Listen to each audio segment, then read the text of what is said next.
Hi everyone, and welcome to a new video on my knitting channel, Nikitinaknits.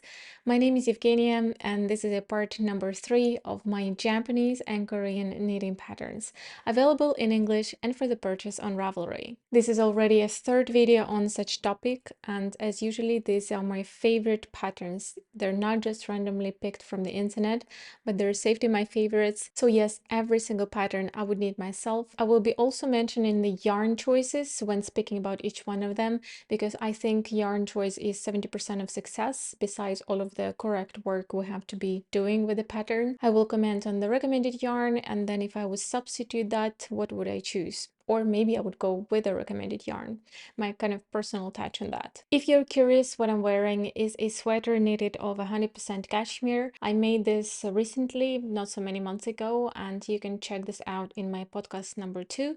It's on my knitting channel, and I'll also put the link in the description box. So with that being said, let's begin with the first sweater. This is My Dear Sweater by Eunji. She knitted this originally for her husband. This is male sweater, but in the description box she says that it's a unisex sweater, and originally sizing is for men, but just by taking a thinner yarn and smaller needle sizes, you can achieve a little bit less size and use it as a female version. And the design itself is both masculine and feminine. It has a lot of twisted stitches as well. I'm not a fan of twisted stitches, but it's okay. I can do it because it looks incredible. It looks very structured with all of these romps and zigzags. And she made this item in black, which is quite brave. A lot of designers don't do block structured knits. Makes sense because it's hard to see. But usually I'm quite impressed how Japanese and Korean designers are just doing what they want, like no matter what. They want the item to be this way and they're doing it, and I really appreciate that. So this sweater in black looks incredible. If I were to knit this now, I would personally go with a light color, probably off-white, like natural white color. And one of the samples is knitted in such color as well, but dark color looks beautiful as well. I think like dark green, forest green, pine green color would be super nice. Red color, imagine this sweater in the red color, would be incredible. The whole garment is knitted on 4.5mm needles with a worsted weight yarn. The recommended yarn is Nakyang Halim Hand Weavers yarn, and this yarn is not available in Europe. However, Nakyang does have a European shop in Germany. In their shop, they have a yarn that is called I'm Wool 4. It is also worsted weight yarn and perfectly fits this yarn weight. However, it's a little bit thicker, just a tiny bit. But you can still use that needle size and still achieve the gauge. I already have this yarn in my stash, and I will be needing a different Korean design with this yarn. And I can definitely say it is a gorgeous yarn. It's super soft.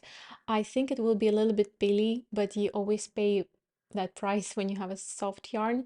However, it has a very good structure as well, so I think it's a very beautiful sweater next to skin that is not itchy at all, but also has some structure to it, and you will just have to peel it off sometimes. The whole sweater is knitted top down. It is a raglan sweater, and I really love how rounded and deep the neckline is. I really appreciate such shapes when they're actually rounded and not just, you know, like boat neck flat. I don't know if it's a top down in the round or a top down flat, but either way I would knit it, and I never knitted a raglan flat, either from bottom up or from top down, and I would love to try that if it is so. Overall, the design is just stealing my heart. These cables in the front, those zigzags and romps in the sides, and the moss stitch looks so harmonious and beautiful. I think to design such things you need to have a good taste. For sure, you have to be either talented or very experienced in designing, and this designer definitely is that person. So I wish I would knit that sweater, maybe one day. The next sweater is Minna No Sweater by Noriko Ichikawa. This is a Japanese designer, and this is the sweater from my autumn knitting plans that didn't come true yet. I will have it in my wardrobe, and probably my husband also will, because this pattern has 16 sizes, starting from a baby size, going all the way to the female and male adult sizes, which is incredible. This is a sport weight design. It's knitted on 4mm needles, and the recommended yarn is Durarum Nature Ulysse. I touched this yarn in the yarn shop. It's not so soft, but it's not rustic or scratchy towards the skin. and I really want to try this yarn, so I would knit with the recommended yarn. The whole design is a raglan shape design, and what's special about this is that the sleeves are not twisting inwards. I already spoke before many times in my videos how I don't like when the sleeves are twisting inwards, whereas either pulling from the shoulder or excess fabric under the underarm, and it's just not something I like, and raglans are complicated because of that for me.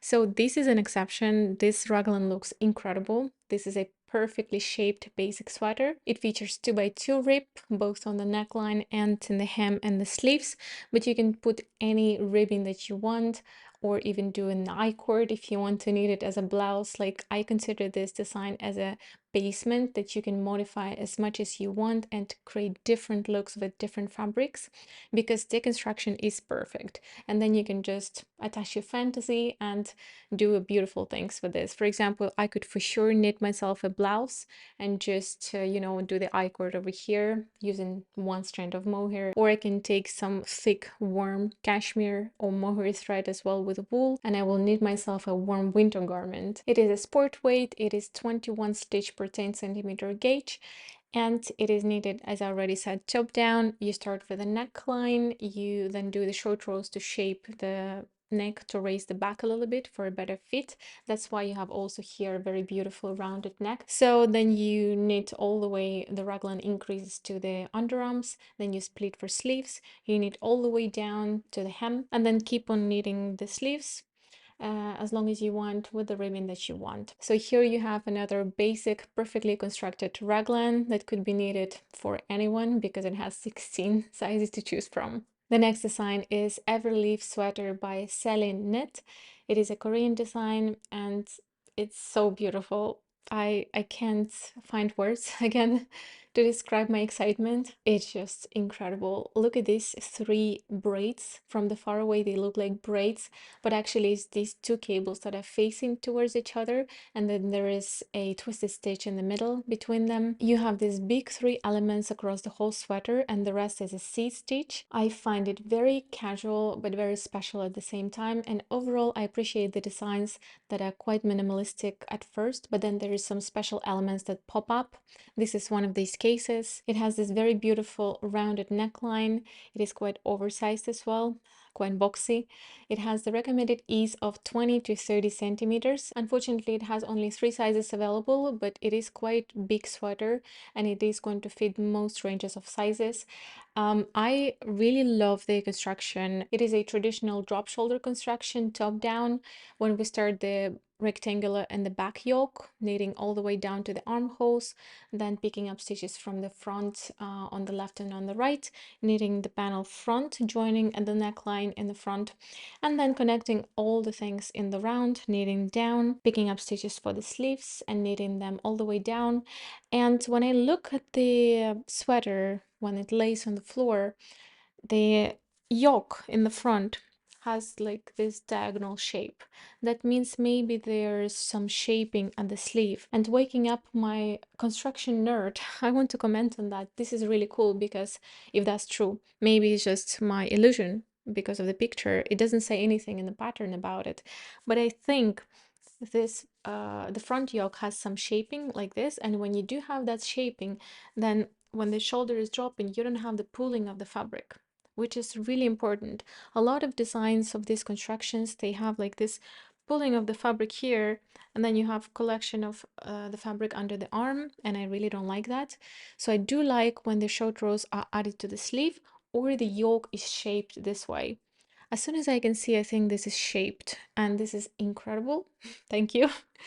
So it's very beautiful sweater that is going to be super wearable. It is not overcomplicated.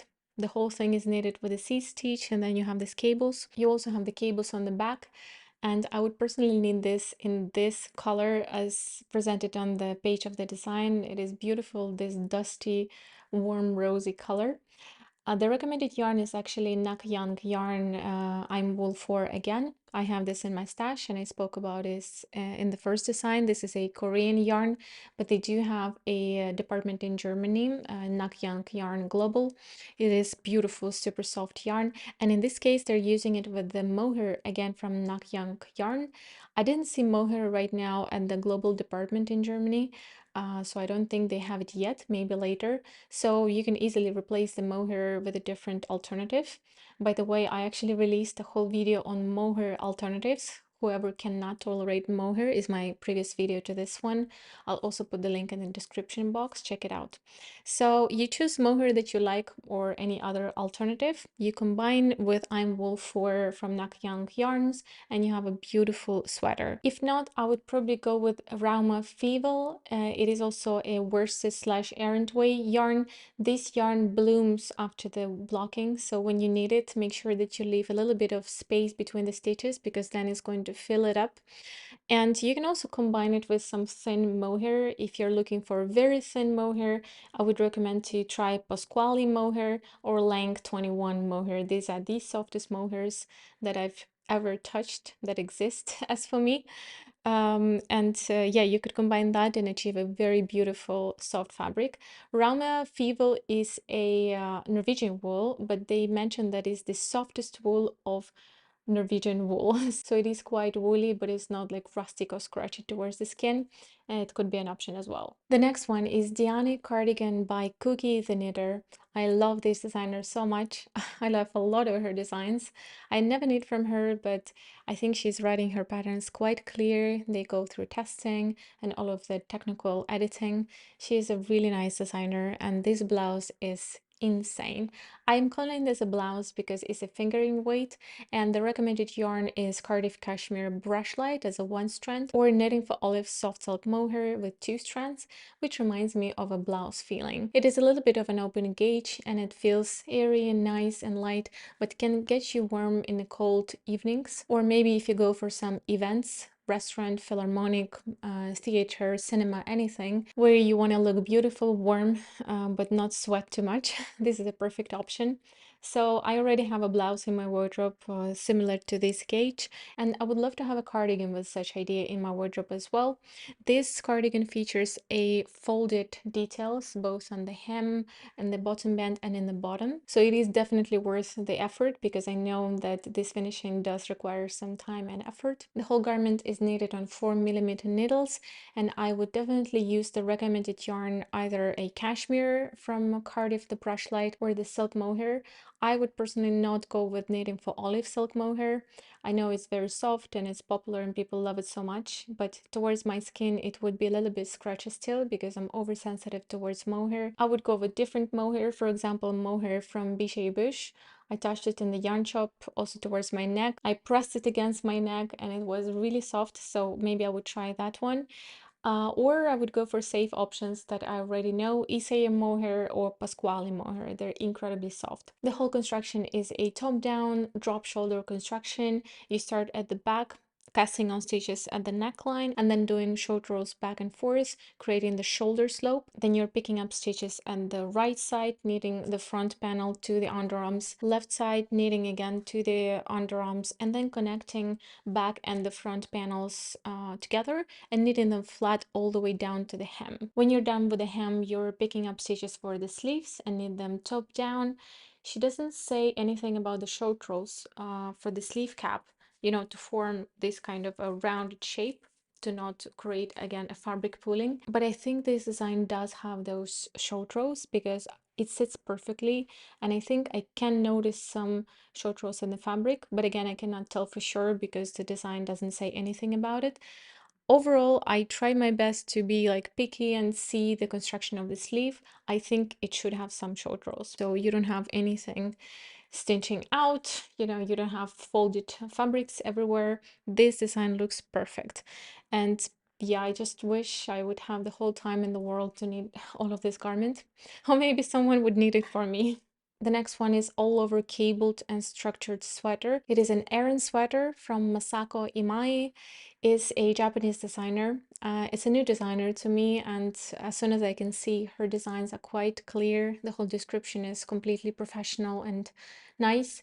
This design was made for Daruma yarns. Daruma is one of the recommended yarns for this project as well. Daruma is a Japanese brand. I didn't really check how available it is in Europe and the US, but I will make my research. And if I cannot find this yarn in Europe, I will definitely buy it from Japan. I already bought a few things from Japan and they delivered quite nice, quite fast actually, surprisingly. The only downside is that the delivery could be expensive, but this is a Daruma Falkland wool, is the name of the recommended yarn, Aran weight, and it has 80% Falkland wool and 20% alpaca. Falcon wool is on my list, is freaking amazing. I touched it many times in the yarn shops from different brands. It is quite pricey, but it's incredibly worth it. It is super soft, it is incredibly lightweight, and it has incredible temperature regulating properties because it's quite breathable, but also as isolating at the same time. So having the whole sweater knitted in Falkland wool is just a dream, and I would definitely go with this yarn. This is an Aran weight, and of course you can substitute it with anything else. The design includes so many elements together. It looks quite intricate and busy, but at the same time it looks incredibly harmonious and beautiful. So in the front panel you have this very popular pattern repeat. I don't know, how do you call this? I call it honey pattern repeat, but definitely has a different name. Then you have these very little cables, a little bit bigger cables, and rhombs like diamonds, and everything is working together quite well. And in the sleeves and in the side of the body you have the moss stitch. So the thing to this is knitted bottom up. I don't like really bottom up constructions, especially when the sleeves are knitted separately. You start from the hem, knitting upwards to the underarms, then you knit one sleeve separately, second sleeve separately, then you connect everything together, and then you start decreasing across the raglan lines towards the neckline. Sometimes I think it's very necessary to make design work. I know that a lot of designs are also made top down with similar design. Like for example, Billy Pullover by Sarah Norlands is quite similar. It's not the same. I like this one a bit more, but it is very similar to this one. It is knitted top down. So I just want to believe that it was necessary for a designer to make it work, and to be honest, I would love to try something new all the time. We just have to be careful with the sleeve length, make sure we measured our arms correctly, and maybe I would need a little bit longer just in case, because for me it's better to have a longer sleeve than a shorter sleeve. I think neutrals are perfect color choices for such intricate designs, and I think I would go for off-white color again. It looks incredible. The next one is Kirby top by BlueSquirrel Yoom. I really love this designer. Her designs are really feminine, really girly, but also really wearable, and I do have some designs from her on my knitting queue. And this is a top. I would call it an all year season piece because you can wear it both in winter, in summer, spring and autumn. In summer in the evenings, or when it's a chilly cool day. In winter, going for a date or philharmonic, or just, you know, having a dinner at home with my husband. Most of the times when I see designs with such fold under the neckline, I don't like it, and I'm thinking that it should be something wrong with the construction if the neckline is folding like this. But I know a lot of people do like that type of fold under the neckline, and they consider it as a different separate detail of the whole design. So in this case, I love it. It looks beautiful. If I imagine this top without that fold under the neckline, it already loses the whole, you know, intrigue. So the description is not so explicit about the construction, but as I could understand, you start from the back, you do the short rows increasing for this shoulder slope, then you pick up from the right and from the front shoulder, knitting the front panel, then again connecting everything in the round, knitting towards the hem. And I don't know if you do anything on the sleeves, like any finishing, or in the neckline. The description, as I already said, is not like so professional and explicit, but I would still knit from this designer because it's not so complicated. There's not like tons of cables, you know, like in previous designs. And I think I would try it out. I think it should be fine. So the yarn weight is fingering. It has 21 stitch gauge per 10 centimeters. And the recommended yarn, I don't know even the brand of it. It has 35% raccoon, 30% wool, and 35% polyamide. I don't have the access for such yarn, and I don't really like so much polyamide in my garments, so I would probably go with a different combination. I have a different idea. I would hold knitting for olive merino one strand with lank cashmere dreams, or as an alternative to that, Cardiff cashmere small. So you will achieve a sturdiness and good shape with knitting for olive merino, and you will add cashmere beautiful feeling towards your skin and little fuzz that will open up after blocking to the fabric. So I'm really excited for this piece, and since it's knitted quite simply without the sleeves, it should not take such a long time on 4mm needles. We just need to make the right choice for the yarn and enjoy the project. The next pattern is Borom Cardigan by Knitter Soul. This is my future cardigan. Like, I am going to knit this. One time I already almost bought the yarn for this, but I held myself because right now I have a lot of projects on my list that I want to knit. But this cardigan is definitely a piece of art, and it has to be in my wardrobe, because you just put the jeans, something underneath, and the cardigan, and you look incredible. What really got my attention is those waves that go along the bottom band. And when I saw this, both in the blue version and in the light version, I was like, what is this? This is so beautiful. And then along the sleeve, you have a cables going on, and cables in the middle, and then the zigzags here next to the sleeves. To be honest, I've seen many sweaters that are cabled or cardigans, but such harmonious combination of elements I have never seen in my entire life. This is insane. I want this in my wardrobe. I want to knit this. It's knit on 5mm needles, and she's using some of the Korean yarns, which I don't have the access for. And what I would use for this cardigan is a sturdy yarn that is not so itchy, but that will hold the shape really well, and that is going to be resistant to the regular wear. It is Rosaria's 4 bio wool. It has 82 meters per 50 grams, and I touched this yarn in personal life. I have a friend here that lives in Oviedo, and she knitted a whole sweater in this yarn. I touched it and it felt really sturdy but not scratchy to the skin. That quite impressed me. They're eco-friendly and they're nature-oriented. They're using non-harmful dyers for their yarn, and the color palette is really beautiful. It is also quite cheap, quite affordable, so I find only pros of this yarn, and I think it will be easy to reach the recommended gauge by designer for this pattern. The recommended gauge in the pattern is 25 stitches per 10 centimeters, and lately I've been searching for some budget-friendly yarns with a very high quality, and this is one of them. The whole pattern is written and charted. I think it's quite clear. I never knit from this designer, but overall impression looks quite good. The cardigan is knitted top down. It's a drop shoulder, but she doesn't explain exactly what's happening after what. I imagine it's a traditional drop shoulder construction that a lot of knitters are aware of, where you start first the trapezoid shade on the back panel and you knit all the way down to your underarms. Then you pick up the left front and the right front, and you knit the front panels. Then you probably connect everything flat and knit to the down, and then pick up stitches and knit from the top down. But again, this is just my assumption because most Korean and Japanese designers use this method. However, it could be something else. Overall, this design looks incredibly luxurious, elegant, and wearable at the same time. So here you have another beautiful piece. Alright, that was it for my Japanese and Korean knitting patterns for this video. It's not all. I will create also a part 4 of such designs very soon. If you haven't seen my previous videos, there's one video that has both cables and minimalistic sweaters, and then there is a second video with a color work only sweaters and cardigans. So I will put them also in the description box. Make sure you see them if you haven't yet. Overall, I hope you found something for yourself. Please let me know if any design got into your heart and you want to knit one of them. I would love to know which one you picked. If you loved the video and you would love to see a part 4 of such designs on my channel, don't forget to subscribe and press the bell notifications so you will be notified as soon as the video is out. Otherwise, I'm wishing you a beautiful knitting time with tons of inspiration and joy. Thank you very much for watching, and I'm hoping to see you soon in my next video.